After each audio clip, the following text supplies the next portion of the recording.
determine the statutory income of the beneficiaries, right? Looking at this question, all right, you know that you are given two. One is total income, the other one is distributable income, and the trust is a discretionary trust. So my question is, what is the implication of a discretionary trust? Taking to the lower of Lower on what? total income and income received. Okay, so in this case, how do you determine the income received? In this case, the amount is given, right? Beneficiary A, district income. District income sometimes is also, if it's not mentioned anywhere else, you can take it, district income is the amount that is actually distributed to the beneficiary. So in this case, you have beneficiary A received 12,500, beneficiary B 37,500. So this is the income received.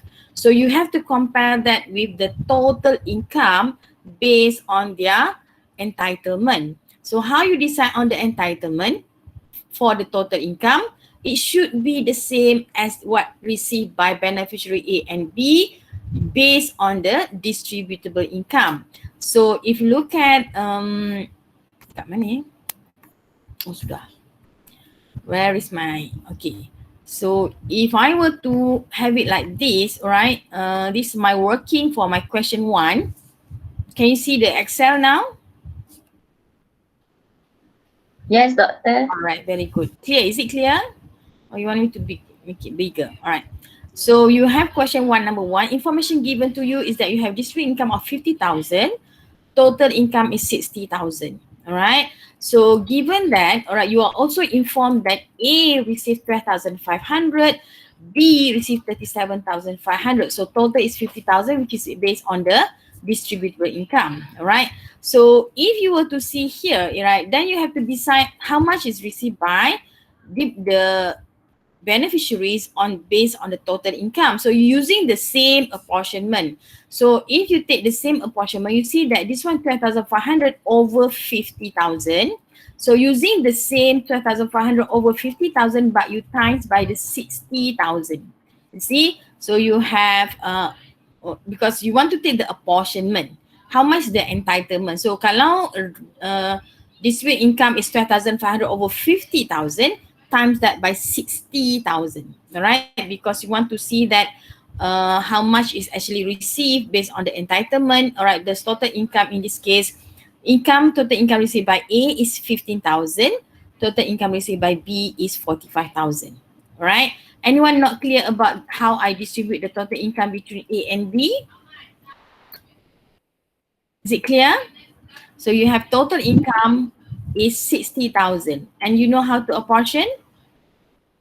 It's just based on entitlement, yeah? And that entitlement is similar to your distributable income. So in this case, because the question tell you that it's a discretionary trust, that it means that you have to compare for A and B, which one is lower, whichever is lower. So you see that district income is 12,500, total income is 15,000, the lower is the 12,500. So that amount will be given as a statutory income of A. Right. Similarly, for B, all right, district income is 37,500, total income is 45,000. So amount lower is the 37,000. So because this amount is lower, all right, so that amount become your statutory income. So it's the question is very straightforward. All right, it's just that to test you on how you decide on the statutory income based on discretionary trust. Question for question number 1. Actually, the answer this one is actually not prepared by me. All right, the answer is actually prepared by a student at the IUM. So we are just looking into that question and we make a adjustment accordingly. All right, but at least we know that the students, how they actually put that and how whether they understand or not what we have taught in class. Yeah. Okay. Question for question number 1. Are you clear about this? Yes, doctor. Very good.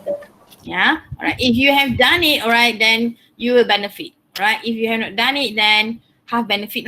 Yeah. I'm not sure whether that will help you in the understanding. Okay. Question number 2. Where is question number 2? Okay, question number 2 is more tricky, all right? But it's not that tricky lah, all right? It's just play around with the maths je, all right? It's just that you have period from 2019, okay, January, okay? So it says that here is January 2016 to 30th September is 2019, right? And 1st October 2019 to 31st December 2019. So it means that there is a change in the apportionment between C and D, right? I'm not sure whether there's a typo error in this question, January 2016 to September 2019, but it could also it could also meant as it is, all right? So what happened is that from January 2016, if we were to take this question, right, it means that the apportionment is until 30th September 2019, the apportionment is half between C and D.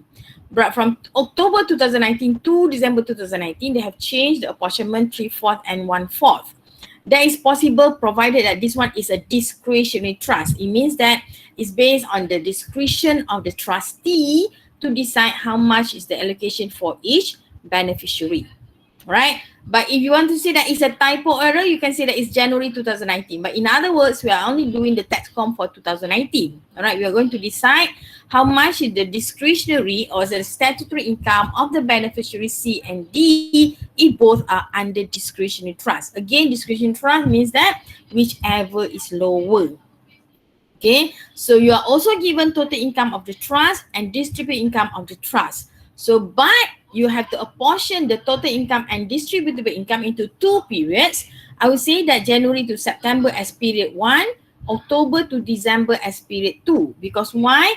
Because the apportionment is different, right? So divide that. So you have to compute, all right, for 2 periods, what is the total income of the beneficiaries under period 1 and total income of the beneficiaries under period 2, compare that in totality, the district income of beneficiary under period 1 and district income of the beneficiary under period 2. So you have to take what, okay, total income, for example, 2019, how much is the total income by the beneficiary under period 1 and period 2, then you compare that with the distributable income under P1 and P2, then you compare the totality. All right, it's not based on the period, whichever is lower. The totality for the year, is it total income is lower or is it distributable income is lower? Whatever is lower, that is given as your statutory income. Do you get me? Right. So how do I actually put that? All right, question number 1, where's my question number 2?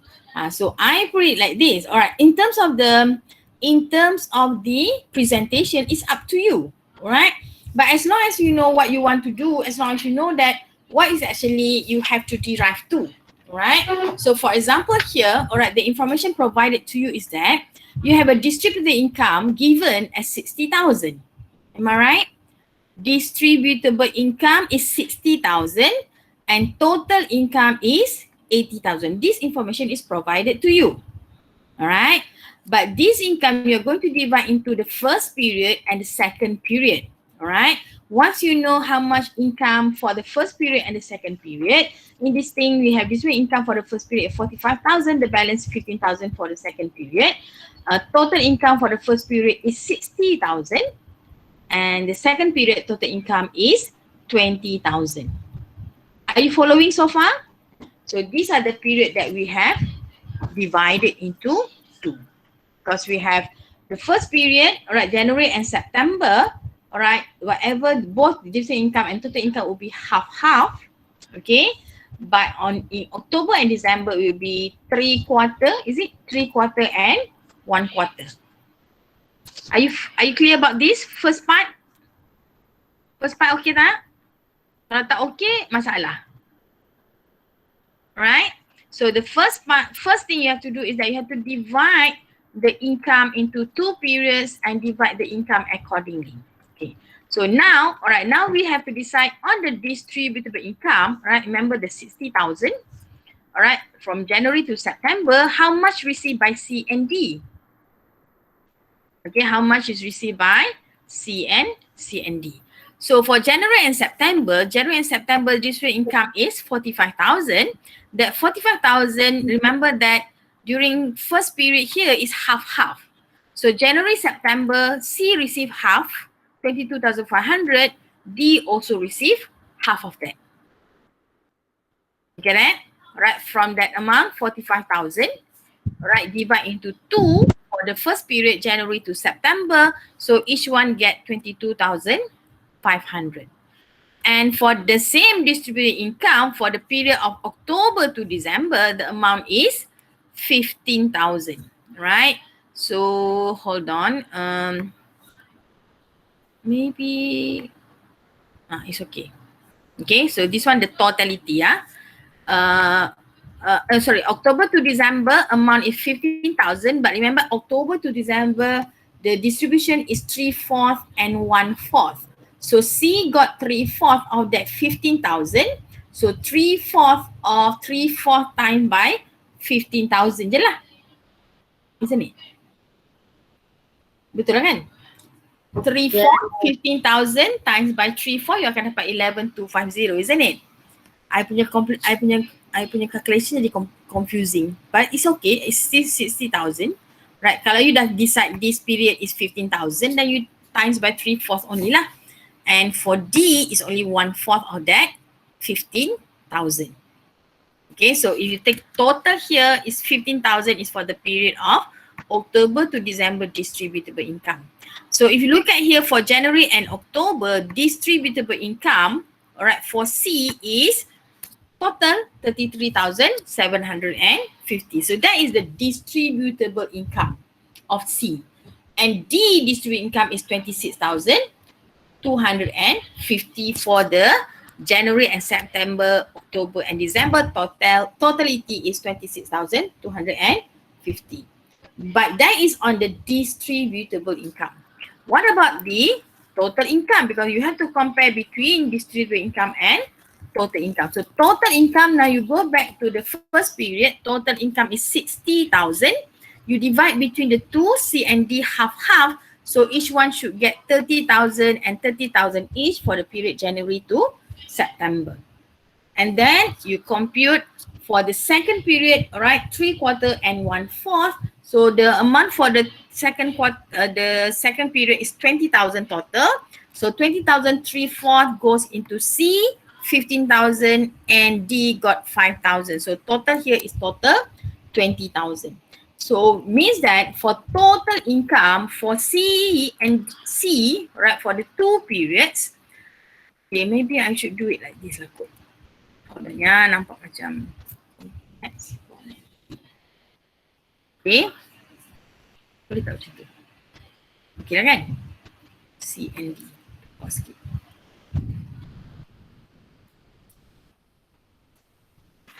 Okay. So now you see that for the same period, okay, sama je, tolak ke kanan sikit je. Okay, statutory income whichever is.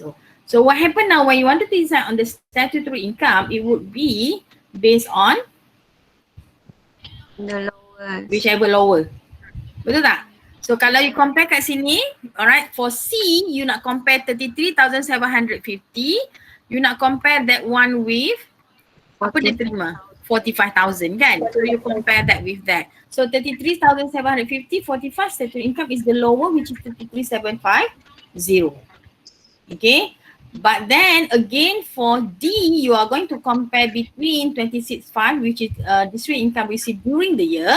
Compare that with 35,000, which is also total income received during the year.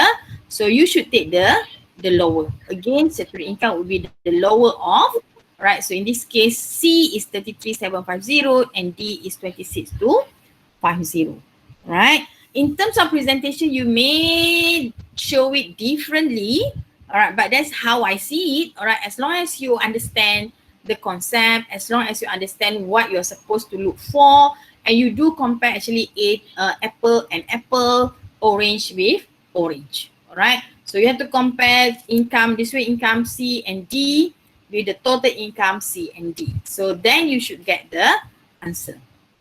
Anyone got the same answer as mine? Me, doctor. Ada? Betul tak? Yes, Doctor. Alright, very good then. Because my student yang ni dia tak buat question number 2 because they say that they don't understand the question.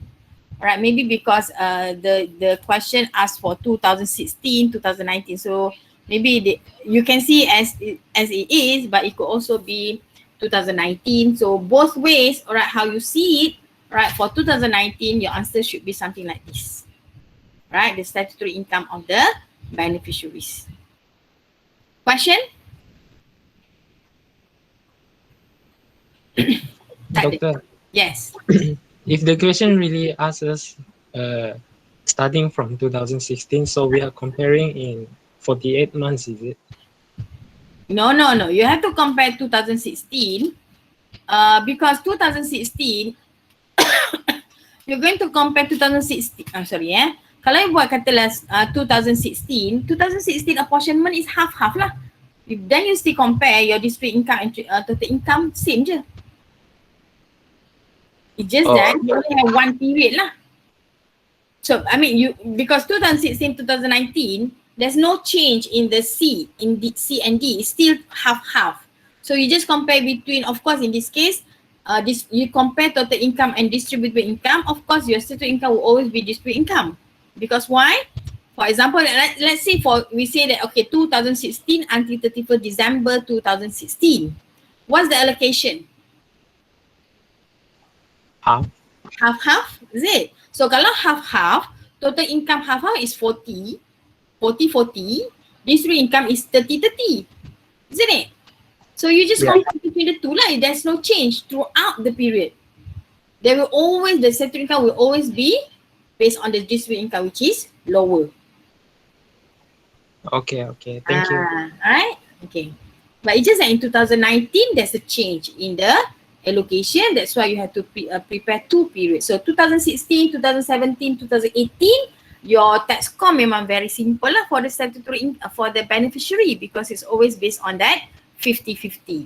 And you know that your distributed income is always lower than your total income. So in this case, it assumes that every year they distribute the same amount and the total income is also the same. Alright, that's why most likely the question is a typo error. 2019, alright, January 2019 to 30th September 2019. But if it's not error, then you know that 2016 tax com there is always 50-50 between beneficiary and beneficiary C and D. 2016, 2017, 2018. So it's the same. Yeah, but it comes to 2019, then you have to show tax com something like this. Right, this one is not a tax com. This one is how to determine the statutory income of the beneficiary because you are already given the total income of the trust. Any other question? No? All right. Can we go to question? No question, yeah? Okay, can we go to question number 3? Am I too fast? No, Doctor. Okay, sebab kalau if you already have the answer, so you find that, okay, you are just following it, yeah? And if your answer does not, is not the same as mine, then you can actually highlight what are the differences and maybe my answer is wrong, yeah? So, okay, question number 3. Okay, this one, it goes further, all right? It means that you are given the gross business income, you are given the rental income, and you also given the business expenses. But the business expense include capital expenditure of 10,000. So and on that 40,000, you have capital expenditure of 10,000. So the balance is revenue expenditure, and you also have accumulation for G, right? So the note say that the total income of the trust is to be distributed equally between K and L, right? So you are required to compute the total income of the trust. You also required to compute the distributable income of the trust. Alright, okay. Looking at the information provided, do you think that the total income would be the same as the distributable income? No. Why? Because there is capital expenditure. Yes, and Accumulation. All right. Whenever there's an accumulation, you have to compute distributable income, right? Whenever there's an accumulation, if you were to require to compute the statutory income, you must compute the distributable income because later you have to use the formula A, B and C. Okay, tak apa. We do this first. Okay, so given this, alright, I suggest that how do you do it? Side by side, or you do it, compute the total income first, then you compute distributable income. Or you do it in column. You have the first column, total income, the second column is your distributable income. How do you do? One column, and One- then distributor income I add 10,000. One column. Show me, show me. Mana punya buku? Mana? Kat mana meet ah? Tak ingat pun. Can you share yours? I nak tengok your worksheet. It's kind of messy actually. Haha, never mind. You know, I'm going to mark that paper later. So you must always prepare your answer, alright? So that other people can actually look into your. Alright, can't see that. Tunjuklah lama sikit.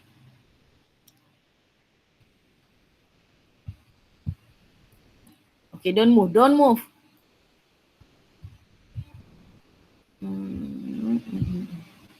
Alright. So this is what? What is this? You tell me how you answer that question? Mr. Pang, is it? Or how do I call you? Yes. Gross income minus allowable expense. Then I got Okay. adjusted income, Alright. 70,000, and then add with rental income, I get Okay. aggregate income 90,000, Okay. and then total income is 90,000. Okay. And then for distributable income, I just add 10,000, and then I got the Oh, distributable. I see. So you just continue with that. And then you have accumulation, is it? Yeah. The answer is right, but the presentation, I would disagree because that's not the way how you should do it. Right? And anyone else?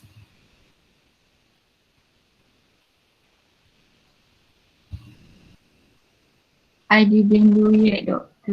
Damia, macam mana? I didn't do yet. You didn't do it? Okay. I see accumulation. Ayo, Damia. I see accumulation. I give up. Mana boleh macam tu? This is very simple question, ya. Nanti you tengok soalan 5, 6, 7, you jangan menangis, ya. You don't cry when you look at the question number 5, 6 and 7. That is your kind of final exam question or your midterm question. Anyone else?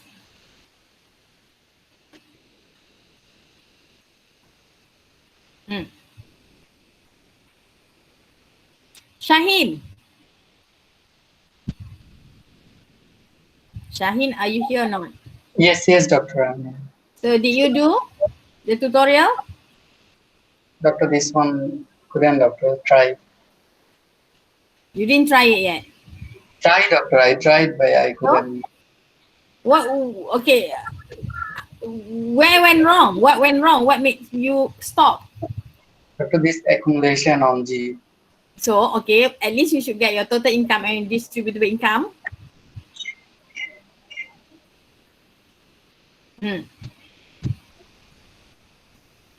Kat mana tu? Apa dah tak boleh hilang. Siti Khairunisa.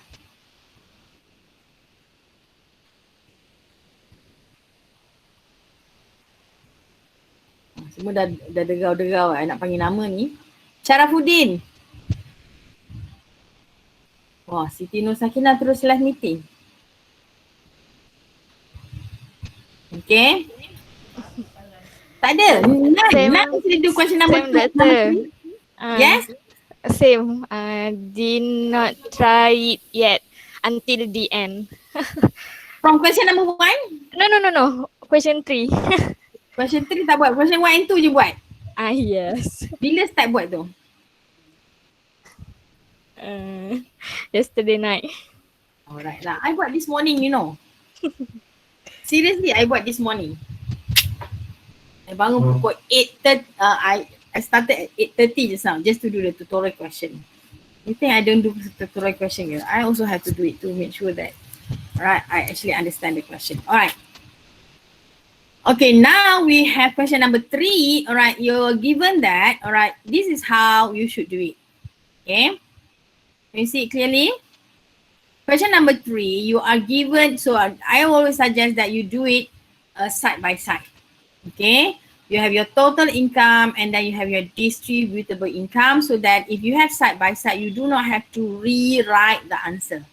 Okay, so you know that the difference between total income and distributable income is more of a cash basis. Yeah, distributable income is cash basis, total income is based on your income tax act provision. The gross income in this case, the gross is 100,000 for both total income and distributable income. You have your 100,000 here. But the expenses revenue, similarly, you have deducted against your total income 30,000, and you can also deduct that 30,000 against your distributable income. But the expenses capital, all right, you cannot deduct that against your total income because Section 39 disallow deduction of capital expenditure, or you may say that it does not follow Section 33 of the income tax, where it only allows revenue expenses. But distributable income, whether it's revenue or capital, you still have to pay for the expense. That's why 10,000 is deductible in arriving to your adjusted income. So I will put this as your adjusted income. Okay. So your adjusted income here, now you already have difference, 70 and 60. Rental income, so rental income you have 20,000, that is given as a net, so there's no adjustment for that, you cannot decide. But now you have your total income and the distributable income now is different. Yeah, total income is 90,000, your distributable income is 80,000. And accumulation is always deducted against your distributable income. So you have 80 minus accumulation of 20,000. Then you have income, distributable income after accumulation is 60,000. Okay, so when you do the tax form later, whenever there's an accumulation, this is how you have to do it. Yeah, you have to compute it in such a way. Agree? Right, so then we call this total income as A, B is the accumulation, and C is the 60,000. Okay, A is total income, B is the accumulation, and C is your distributable income. So this is what I call as A, B, and C. So whenever you have this, why? Because whenever you have accumulation, you have to compute your deem, what do you call that? We have to compute your deem, I see put it as a deem total income, right? Which is actually, how you compute your deem total income? A times by B over C. Ya. What is A? Salah. Betul tak? Salah. So C over B. Right? Because it means that whatever that you have, which is total income, which is 90,000, you must times by the distributable income after accumulation. So now you have 60,000. You divide by your distributable income. So normally you need to have a bracket here so that the formula comes accordingly. So now you see that your deemed total income, right, is actually 67,000. Compare that with your initially your total income is 90,000, but because there is an accumulation, now your deemed total income is 67,500. Remember that you need to compute the deemed total income because why? Because you're going to use this amount in order to compute the statutory income of the beneficiaries. Are you following so far? Question number 3 until your deemed total income? Yes, doctor. Clear? Because this is the formula that you must use, all right, in a full taxcom for trust. You must remember your A, B, and C. All right. Some question you already given the distributable income. So it means that you don't have to compute this amount. So use the amount given in the question for you to compute your deemed total income.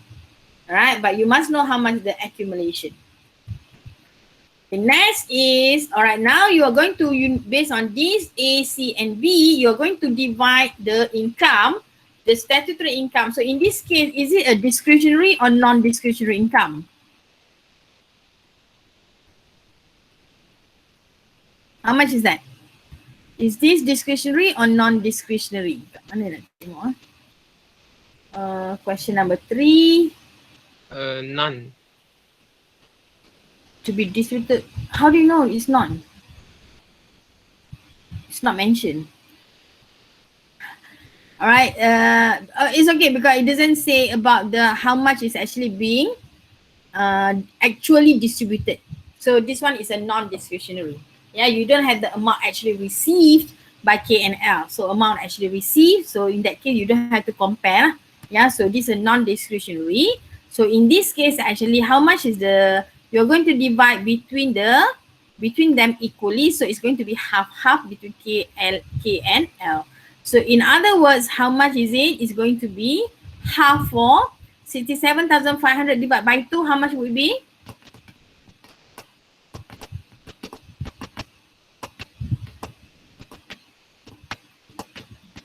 Hmm. 33,500. 33.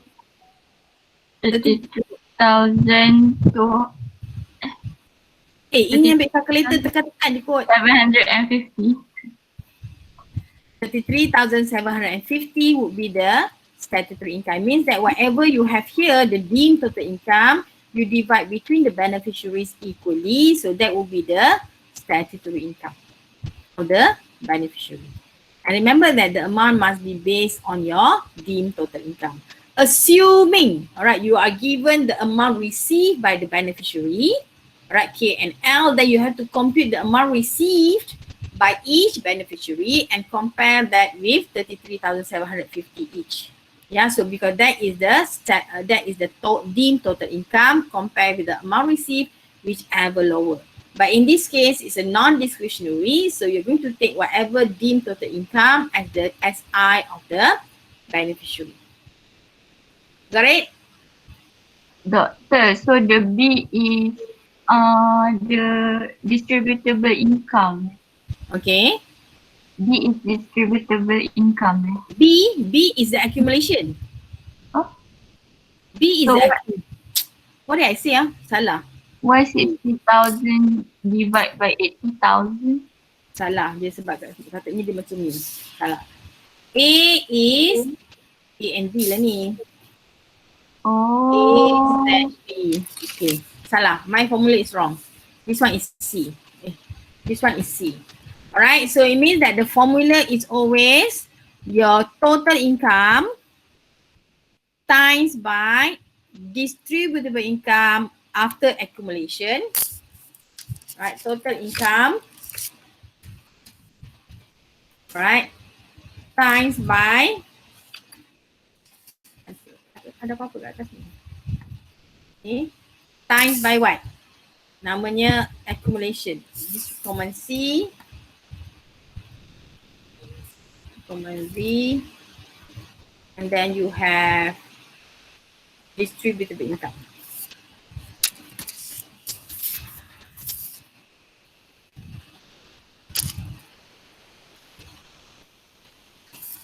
Okay, so that is it.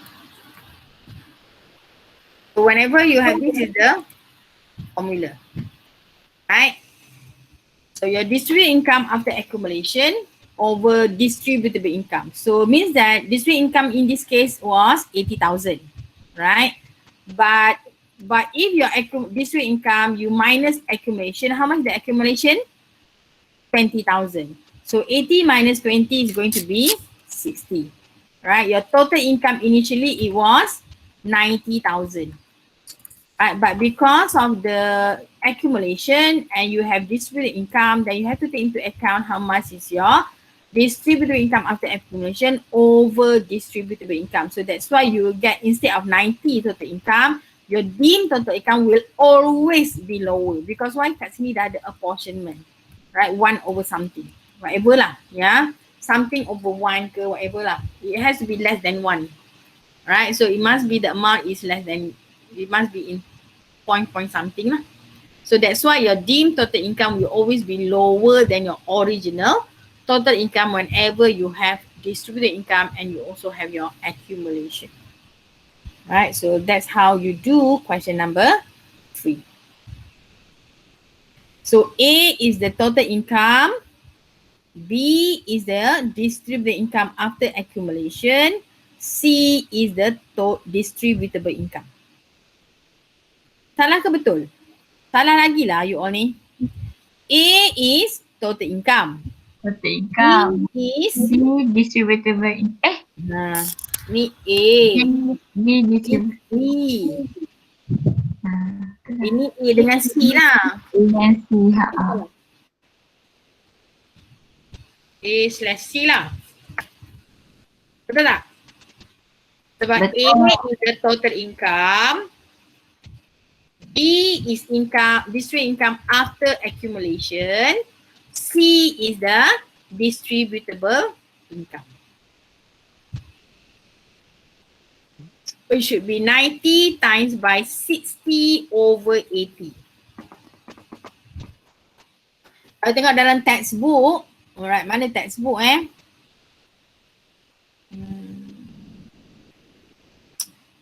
Alamak, tak apa. Mana I punya classwork? Ada bagi PowerPoint slide ni.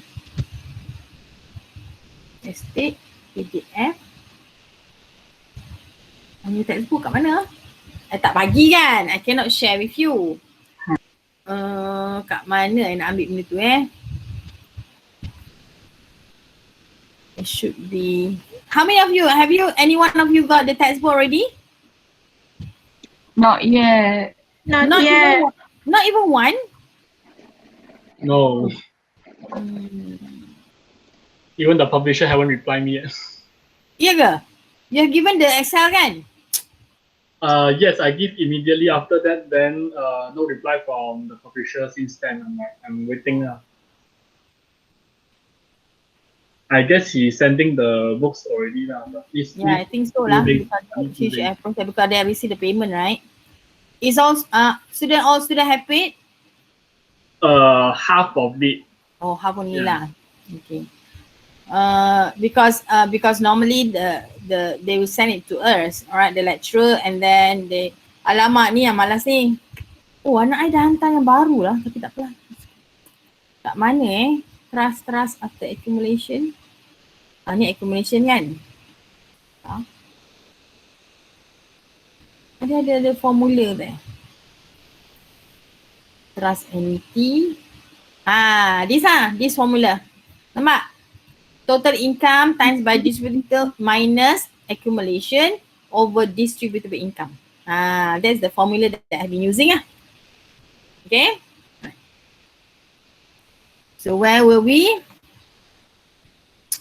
So now let's look into your question number 4. You okay? Okay, doktor. Penat tak apa. You ada berapa minit ni? Hey, 15 minutes left. You nak buat soalan nombor mana? Kalau you all tak buat soalan lagi kan, I tak nak discuss Fair kan? Question 5, 6. Ada berapa soalan ni? 5 and 6 and 7. 7. And 7 kan? This is soalan final exam or midterm exam. So don't expect question number 1 to be your midterm exam, So if you play, you may not be able to answer the trust question, okay? So don't play. Better you understand, do it immediately, all the tutorial questions so that you can move on with the next topic. Alright, so otherwise things will always get more challenging. Just like this question lah, question number 1, question number 2, and then question number 3. Now we have question number 4. Yeah. 15 minutes. Let's do question number 4. Distributable income given as 60,000, then total income 75,000 based on a trust deed, 3/4 to K and L. 3/4 the trust income distributed to K and L, and 1/4 at discretionary. So in this case, we would say that 3/4 is the non-discretionary portion, and the balance M is a discretionary trust. And then amount received 1640 and 2000. Determine the distributable income of the discretionary portion and non-discretionary portion. And then total income of the trust on the discretionary portion and non-discretionary portion. Determine the statutory income of K, L, and M. So in this case, you can actually identify, you know that which one is the non-discretionary, which one is the discretionary trust, right? So again, I will always put this in a column format or a table format, and then I will just plug in the information. So how will you do this? You know that there's a non-discretionary and discretionary trust. Non-discretionary is 3/4. 3/4, then you divide lah the discretionary income and total income tu. Okay. And then, oh senang sangat lah soalan ni. And then to C only you compare whatever that you have. Alright. Compare that with your trust total income.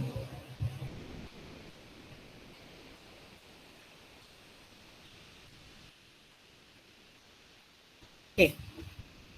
You got the idea? Agak-agaknya lah put in your mind how is it going to be. Means that you have to divide into columns. Maybe one is the non-discretionary and the other one is the discretionary. Right? Whether it's in column or is it supposed to be on rows. Or you are the column, discretionary, non-discretionary. Macam mana buat? I buat macam mana ya? Should I share with you ah? Should I or should I not? Mana punya question number 3? Question, tadi kita buat question number berapa? Oh sekarang ni question number 4, is it? Tak ada question number 4. Question 3, question number 6. Oh question number 4, I baru nak buat.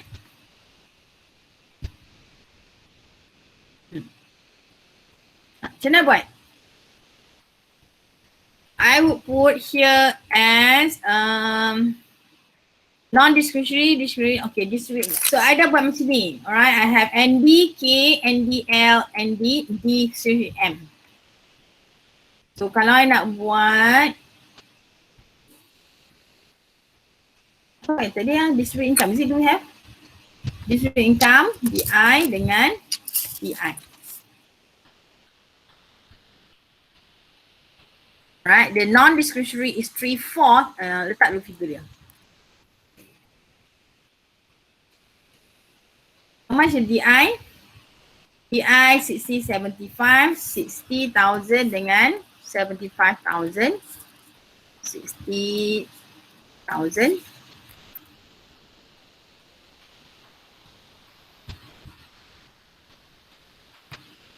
Okay. Non-discretionary is 3/4, right? 3/4, and discretionary is 1/4. Times by 3/4 times 3/4. But for discretionary is 60,000 times by 1/4 and PI times by 1/4. Get it? Are you following or not? Yes. Yes. Memanglah yes. Tengok je dah buat. Salin. Salin je Nanti compare. Okay, then what? Then Then dia nak apa ni? KL 3/4, 1/4, 3/4 pula dah. Lepas tu KLM. Okay, let's do this. And the K is, okay, sekejap nak ingat. 1/4 dengan 3/4. K is 1/4. L is 3/4. M is dia sorang-sorang kan. So whatever you have, the non-distribution portion is 45,000, right? Betul? So you buat macam tu je lah. K is from the non-distribution portion, which is 1/4 plus 1/4 times lah dengan might as well I buat teruskan. Sekejap Korang buat apa?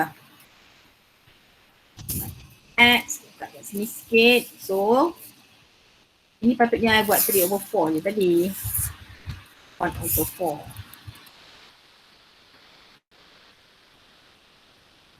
Okay. Ini 1/4. 1/4. Tak jadilah pula. 3/4. Okay.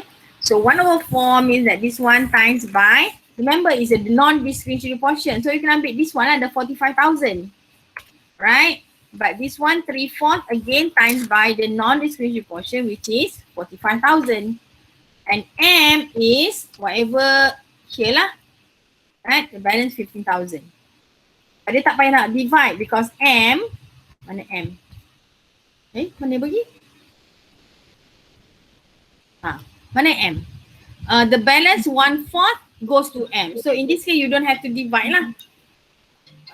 Hold on ya. Alamak. Okay, I have to record. Hold on. Please give me a minute. Okay, please complete the question ya. Mana buat apa ni? Stop sharing jap. Amir!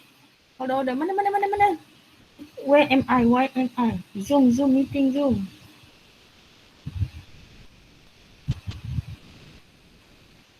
Sekejap.